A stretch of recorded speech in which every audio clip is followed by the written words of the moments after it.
Searching for the peak of hedonism. An LSD trip report. At the time that I planned this trip, I had many psychedelic experiences under my belt. Since my first acid trip in college when I was 18 years old, I had tried a variety of psychedelics ranging from shrooms and LSD to 2CI, DOC, 5-MeO DMT, and many more. In this specific year, 2023, this would be my fifth trip. My previous two trips were at 400 UG, and they were both visually spectacular. The world appeared decorated like a fancy cake, everything adorned with intricate patterns etched into a thick clay-like texture. Floral geometric designs like fleur-de-lis glimmered all around, as though the light was dancing and highlighting reflective patterns hidden on every surface. When I closed my eyes, bright earthy palettes danced on my eyelids. Rings of colors formed like marbled paint and spun in sync with the music. But despite how absolutely marvelous everything looked, during both 400 UG trips, I found myself wishing the visuals were just a bit stronger. My lava lamp was beautiful, and the lava inside could appear like manta rays or squids or ancient beings from which we've all descended. But the specks of dust catching light on the lamp's glassy exterior were teasing to project themselves like stars all around the lamp, if only the visuals were a little stronger. Every once in a while, a dust speck would duplicate itself near but not on the lamp, creating the impression of glitter floating about the lamp, then fade. For a moment, because I tried to force the visuals, everything would look completely normal. Almost like I'd stopped hallucinating altogether. I wanted a trip where I didn't have to work for it, where I didn't need to let my eyes come out of focus, or try to stare at the same spot for very long, or force the dust to duplicate itself. A trip so strong that the visuals would jump right out at me, full force. And that's when I started planning the 600 UG trip. I've had reflective, therapeutic trips before.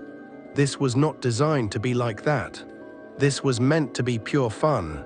I got plenty of new trip toys over the holidays. A galaxy projector, gloves with LED lights on each finger, a second lava lamp, a kaleidoscope, kinetic sand, rainbow scratch paper, refraction glasses, a plasma light ball. The works. I was ready to indulge all my senses. Surround sound, Milky Way rotating on my ceiling, a tray of kinetic sand to play with on my lap. In anticipation of the trip, I read a lot of trip reports, which might be silly, seeing as how I've tripped many dozens of times, if not closer to 100.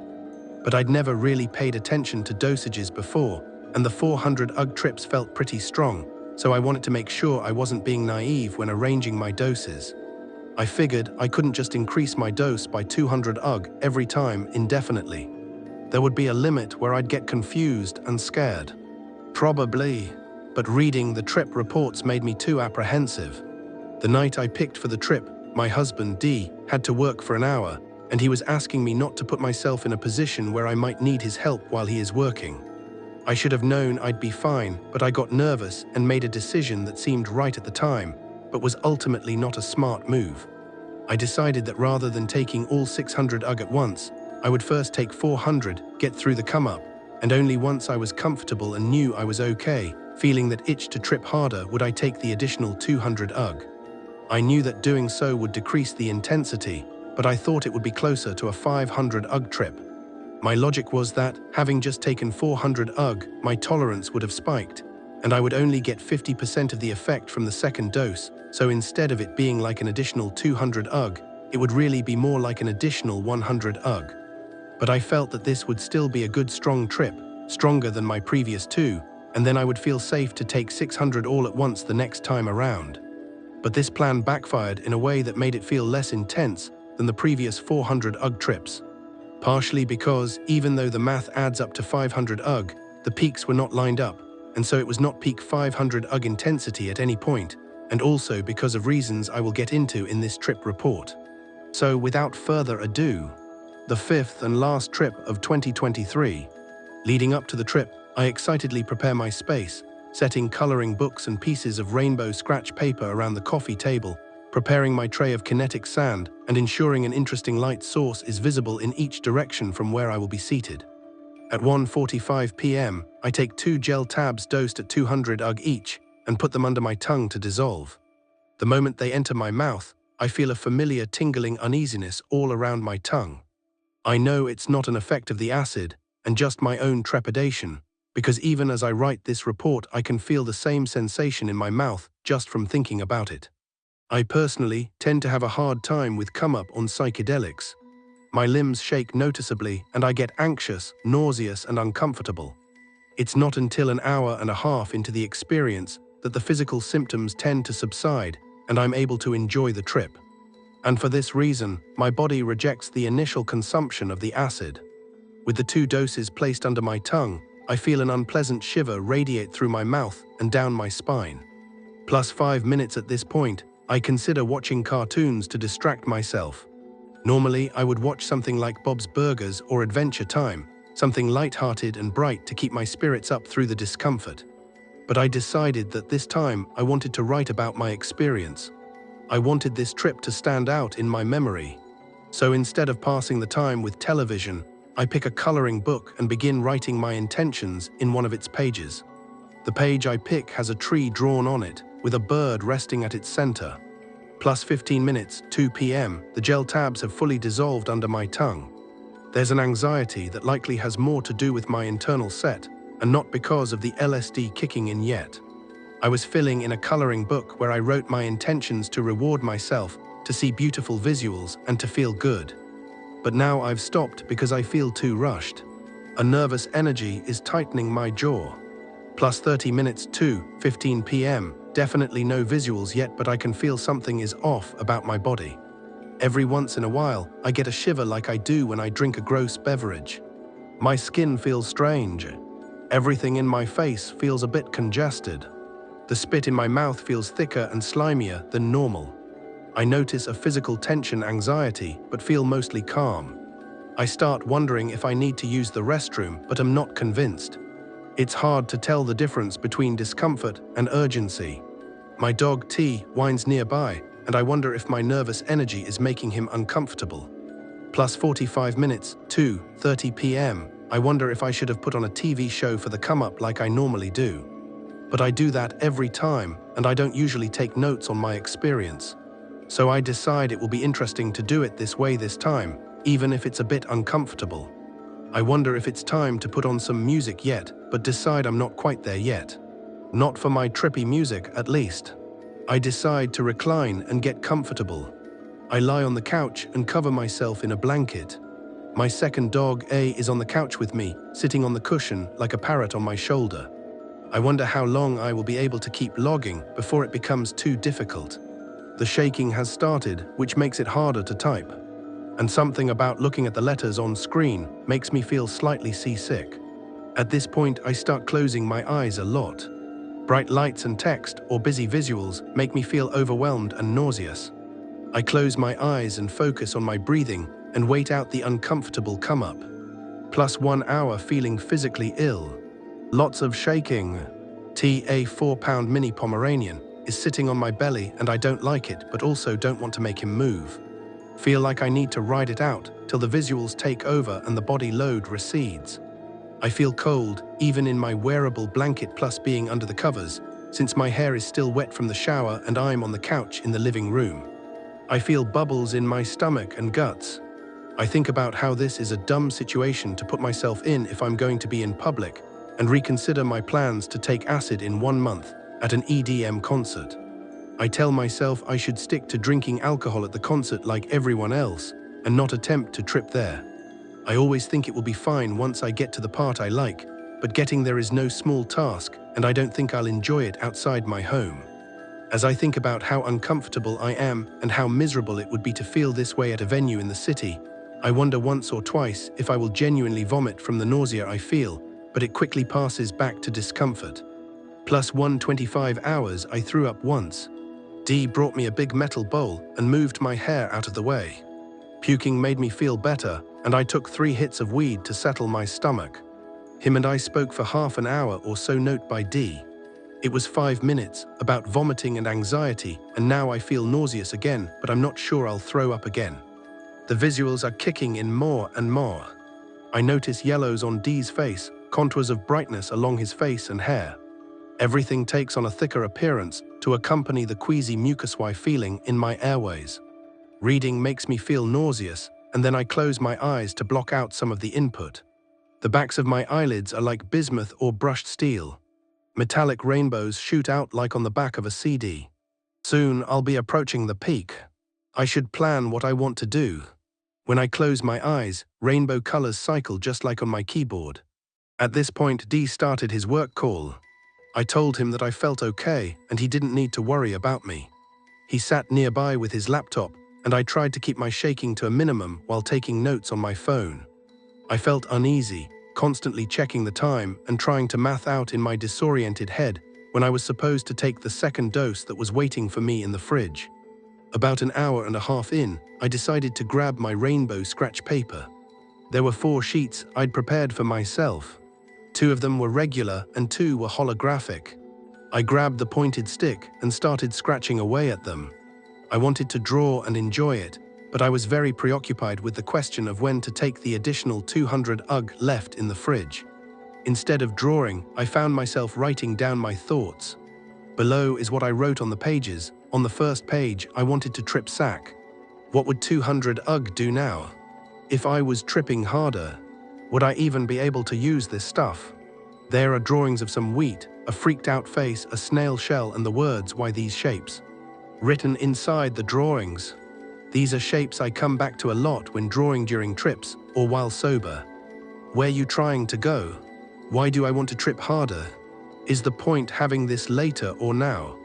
On the second page, this time holographic. At 3:55 I walked up to the fridge, stood and thought about taking 200 UG more, then went to the bathroom instead. Wanting stronger visuals but not confusion. Can I double the visuals but keep my head? The lava lamp looks like a squid. At 4:02 I remove acid from fridge. At 4:05 I drop 200 UG more. Last page, also holographic. I figured I could still enjoy the effect and visuals, even if I was just writing on it rather than drawing. In the future, maybe don't set yourself up to grapple with some question during peak. It feels as though I need to urgently make a decision and not forget. It dominates my headspace. It can even become its own loop. Whether or not to take more while writing on the scratch paper, I felt that I definitely wasn't tripping hard enough and needed to take the additional dose. It was too easy to write, and I felt like I could see through the scratch paper to make out the pattern underneath such that it didn't feel very spectacular. The world still felt too familiar and lacked the magic I was looking for. Plus 2.25 hours, dropped additional 200 UG at 4:07 minutes after taking the final 200 UG, I instantly feel more nauseous. I start burping and my mouth fills with saliva. Whereas moments ago, I felt as though I could close my eyes and relax for hours more. Content. Suddenly I am overtaken by heat and discomfort. The song playing is that SH Pongal 1 in Museum of Consciousness that sounds like whales fighting each other. Like giant sea creatures at war. Everything feels intimidating, but not in a scary way. I feel that I've been cautious so far, and I lost my trail of thought. Anyway, I feel quite confident that I will be okay with more LSD in my system, but I don't know if I can get to the peak I was looking for, starting this late. I wonder why I'm not smoking more. I feel more inclined to take more acid, which I did, than to take hits of weed which would have a similar effect. Maybe I don't want to smoke because my airways already feel so phlegmy. Anyway, the important thing is that now I can stop coming back to this question of to take more or not to take more, and at what time is the right time to take more, etc. I can just sit back and watch now. Ride the wave. Plus 25 hours at 4:32 the last of the acid melts in my mouth. It leaves a slight shadow behind of some sweet flavor. My fingers can feel a few grains of sand still after playing with the kinetic sand. It feels amazing.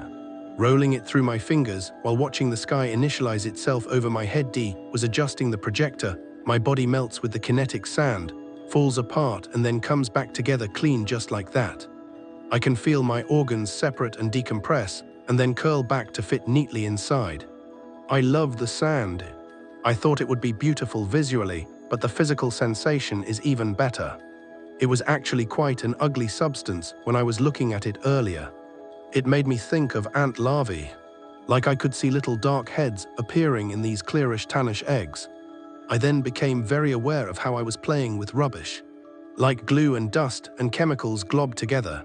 But it didn't feel gross. I watched it become alive and then very artificial again, swapping between the two. I wonder whether I need proof in writing or memory or drawing of how intense the visuals are. I wonder who I want to please. I don't want to spend too long wrestling with thoughts either. Today is about hedonism, but it's my first time in a very long time trying to also catalogue the trip. So it's a bit confused on that part. I keep wondering when I'm allowed to just lie back and enjoy it. But every time I do, I am jolted awake, feeling the need to note how beautiful something looks or feels. It is now 4:47 p.m. The music is talking about aliens and there is a sky of stars rotating above me. I note that there is no resurgence of nausea as a result of taking more acid 2 hours after the first dose. I look at the picture of the Milky Way above me and imagine that in this photo, there are so many trillions of life forms looking back at me, tripping on their little rock. I watch their entire world drift by like a pixel on my ceiling. The incredible lights on my ceiling undulate between looking like HD renderings of octopus skin, to doilies breaking up the sunlight overhead, to stalagmite castles dripping off the ceiling. The visuals at this point played a lot with positive-negative space.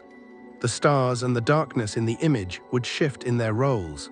Sometimes the darkness was space, the absence of stuff, and the white of the stars was all the matter in the universe. But quickly they would flip, and the stars would become light from our sun, and the blackness would be the matter blocking it out.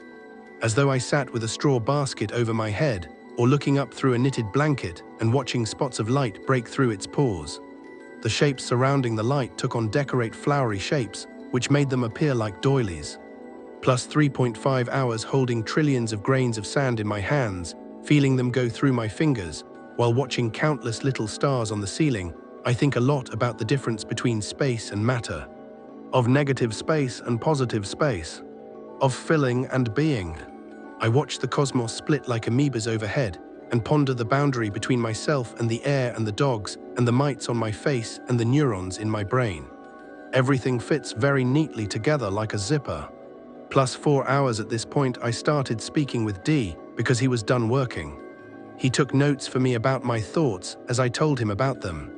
I contemplated how much I want to take notes versus experience the trip in the present moment.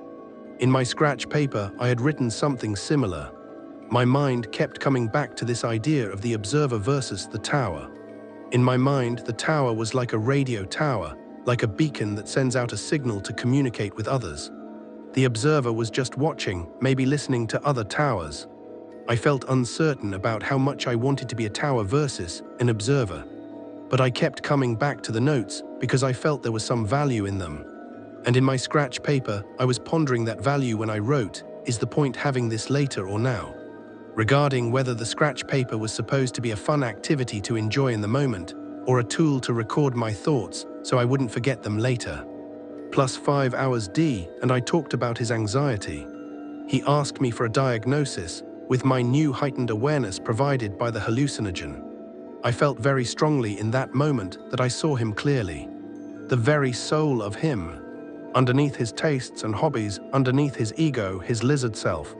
My mind recalled a documentary we watched together about evolution. In the documentary, the very first life forms, something akin to a jellyfish, twitched to life from the tip of an ocean plant. And as it detached from the plant, it fluttered anxiously. Constant convulsions this way and that way.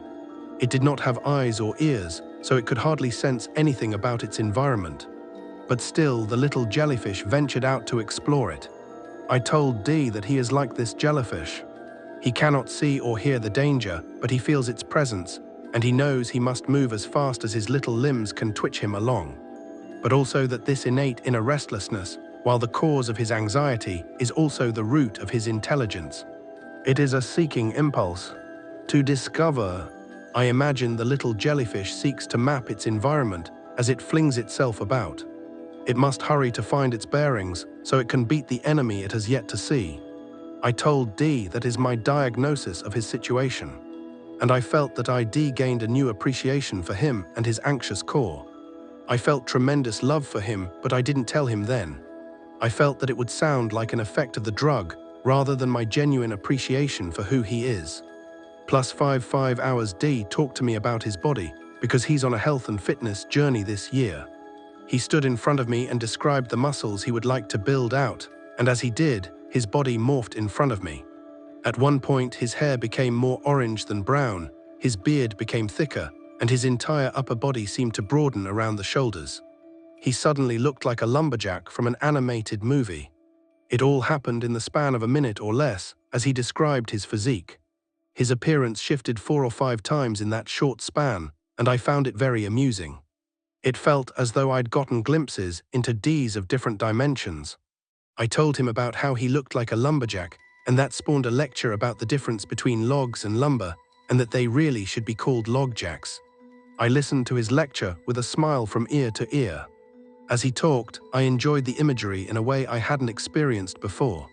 When he told me about the logs in the machine, how they tumble and a saw lops off chunks of wood, I felt as though I could see the process manifest in front of me. It felt almost like I could smell the fresh wood. It's important to note that I didn't actually see logs appear before me or smell pine. I just imagined it much more vividly than I would otherwise, and I enjoyed that. I realized that it's very pleasant to listen to descriptions that include lots of imagery while tripping, and decided I will pay more attention to it in songs I like. Maybe I should buy a book of poems and read those while tripping. As he was talking about lumber versus logs, I looked at his face and saw that he looked anxious. His eyes darted around. He was sitting uncomfortably on the floor. He was speaking fast, and he seemed eager to fill the silence. I felt a little guilty, knowing that he's anxious about me tripping, that he likely felt a great distance between us while I was in that state, one he's trying to bridge. Then I felt intensely grateful for how good and kind he is, how hard he was trying to reach me in this place that I know he wishes I wouldn't go to. This time I did tell him that I love him. Specifically, I said, "This is what I love about you," as he caught his breath at the end of the lumberjack lecture. Because I enjoyed the imagery so much. Because he made that effort to talk with me, even though I'm not a good conversationalist on acid.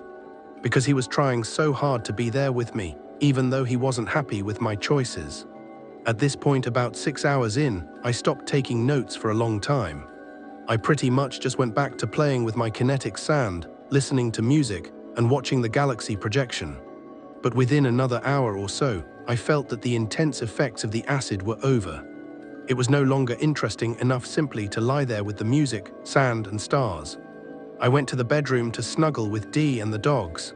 We swapped from the classic trip playlist, which has SH Pongle and Ott on it, to the chill trip playlist that's more like Simon and Garfunkel, ELO, and Supertramp type songs.